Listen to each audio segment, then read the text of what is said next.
Hello friends, உங்கள் வீட்டில் இருக்கிற ரோஜா செடியெல்லாம் இன்னும் பூ பூக்கலன்னு கவலையாக இருக்கா? இனிமேல் அந்த கவலை வேண்டாங்க. நான் என் வீட்டு செடிங்களுக்கு என்ன உரவும் பராமரிப்பு கொடுத்தனோ அதே பராமரிப்பு உங்களுக்கு ஷேர் பண்ணுறேன். உங்கள் வீட்லேயும் இதே மாதிரி கொத்து கொத்தாக பூ பூக்க நான் கேரண்டி. ஓகேங்களா? நம்ம வீட்டில் இருக்கிற செடிங்களில் முதல்ல ரொம்ப அன்பாக நேசிக்க கற்றுக்கணும். மீன்ஸ் எப்படி சொல்கிறதுன்னா, வச்சோம் தண்ணி ஊற்றுறோம் அது வளர்ந்துடும் அப்படி இல்லை. அது பூக்கோன்ற நம்பிக்கையை நமக்குள்ளே ஏற்படுத்திக்கணும். ஓகேங்களா? இது ரொம்ப முக்கியமான ஒன்று. ஆடு மாடு சாணத்தோட மண் மிக்ஸ் பண்ணி 3 மாதத்துக்கு ஒரு வாட்டி மண் சேஞ்ச் பண்ணிவிடுவேன்.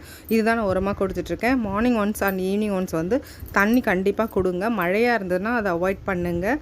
ஏன்னா ஆல்ரெடி மழையில் தண்ணிலாம் இதுவாகிடும். ஸோ அதுக்காக அப்போது நீங்கள் தொட்டியில் இருக்கிற மழையில் தண்ணி தேங்கியிருக்கான்னு சொல்லி செக் பண்ணுங்கள். பூத்த கிளையெல்லாம் வெட்டி விடுங்க. அதுக்கப்புறம் கிச்சனில் வர வெஜிடபிள் வேஸ்ட்டு எல்லாமே செடிங்களுக்கு போடுங்க.